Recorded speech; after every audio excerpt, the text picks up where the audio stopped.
It's been more than a year since I opened Adobe Photoshop. And trust me, I'm still doing plenty of digital illustration and photo editing. I'm just using a different program. Alternatives to Adobe products have been a hot topic among digital artists, especially since a lot of us are freelance or independent, and the price point of enterprise products such as the Adobe suite can be staggering for those on a budget. Creative Cloud plans can run you anywhere between $10 a month for the most simple photography plan, to $20 for one program, and all the way up to $52 a month for the entire suite. That's between $120 and $630 a year. What if I told you you could replace just about the entire Adobe suite and save yourself hundreds of dollars per year? In 2019, Everblue Comic on Twitter posted a chart listing alternatives for each of Adobe's programs, including both free and paid options. And this sparked a massive conversation on Twitter about the alternatives listed. A lot of these are alternatives for programs that I don't even use, like After Effects and Dreamweaver, but the alternatives that I want to talk about today are the Affinity programs, Photo, Designer, and Publisher. Photo is Affinity's photo editing and raster illustration program, Designer is their vector illustration program, and Publisher, as the name suggests, is their layout and publishing program. I've used all three for various projects, with most of my time spent in Photo. Going through each of the program's key features would take forever, and you can read all about them on Affinity's website. If you're familiar enough with Adobe's programs, you should be able to follow along with this video, but if you want me to make a video going through each of the three programs and how to use them, then leave this video a like and let me know in the comments. In today's video, I specifically want to lay out my thoughts on what it's like to switch from Adobe to Affinity products. Let's start. So the biggest reason that I switched is that it's not a subscription model. Each of the programs in the Affinity suite is $50, one and done, and you can often find them on sale. Actually, I think they're 50% off as this video is being recorded, so go check if they're still on sale. It's a great deal, even at full price, and honestly like a steal at 50% off. When I was paying for Creative Cloud, I was just paying for their photography plan, which is $10 a month for just Photoshop and Lightroom. And when I switched over to Affinity Photo, that paid for itself within 5 months. Switching from Photoshop, Illustrator, and InDesign to Photo, Designer, and Publisher will pay for itself within just 3 months. After that, the money that you were paying for the subscription fee can go right into your savings or invested back into your business. Affinity does only have those three programs, so you will have to find replacements for some programs like Premiere or After Effects if you use them. But like I said, Everblue Comic has a really comprehensive chart on all of the alternatives for these programs. The second benefit to switching from Adobe to Affinity is that Affinity has designed all of their tools and keyboard shortcuts to be standardized from other programs. What this means is that there's only a very slight learning curve. It can be daunting to have to learn a new program, but because all of the tools, presets, and keyboard shortcuts are standard to other programs, it's very fluid and easy to pick up. Plus, if there's something that isn't to your liking, there is keyboard shortcut customization. The third benefit is that you can still collaborate with people who use Photoshop. You can import and export PSD files. You might run into a couple of compatibility issues. I know Photoshop, you can apply clipping masks to groups, I think, or something like that, and you can't do that in previous versions of Photoshop or in Affinity programs, so certain things might not be fully compatible, but the ability to not only import but also re-export PSD files has made it so that I can still collaborate with people who are using Photoshop. The fourth benefit, and this is mainly a benefit if you're switching over to using all three of the Affinity programs, is that they can open each other's files and work seamlessly with each other.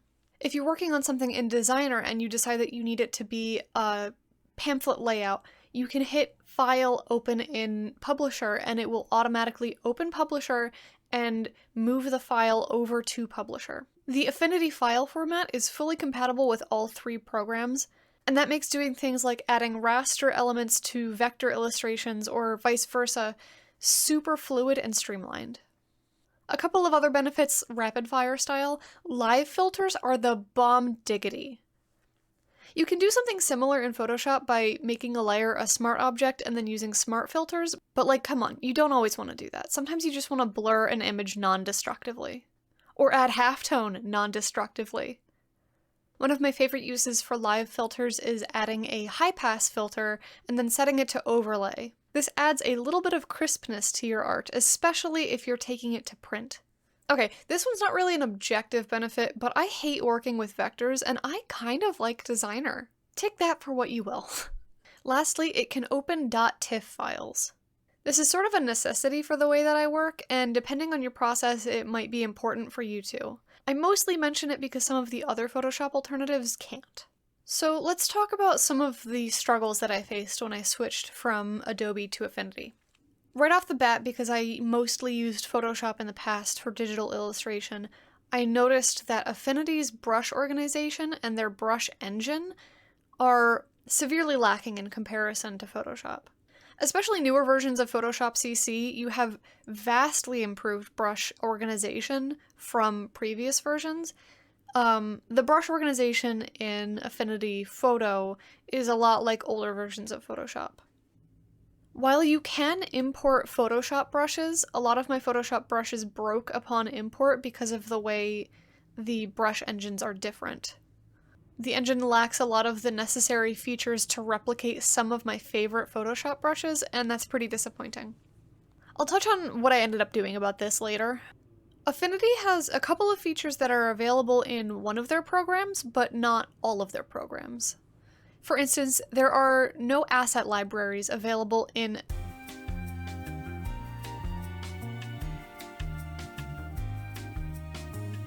Similarly, the ability to embed linked files. This means that if I want to embed a mockup of something into a project and be able to change the original file of that mockup and have it automatically update in the project that I'm working on. Some other missing features are the ability to pick Pantone colors based on closest match and the animation timeline from Photoshop. Now here's a weird one that I don't really understand. There are no scaling algorithms when you free transform an object in Affinity Photo, meaning you literally can't resample via free transform.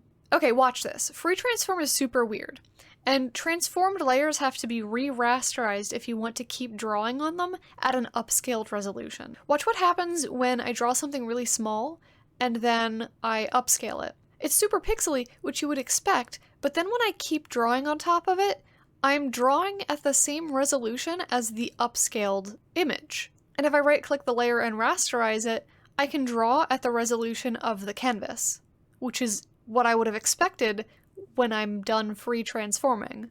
This does have the slight advantage of being able to maintain pixel information when you downscale, so if you downscale something and then you realized you needed to upscale it a little bit later, you haven't lost any of that information and you don't end up with a really low resolution image because it still maintained all of that original information from its original resolution. It's just super weird, and if you're sketching something, the way I sketch thumbnails really small and then I upscale them to make them more detailed, I have to remember to rasterize it after I upscale it. Locking transparency is done via the tool rather than the layer.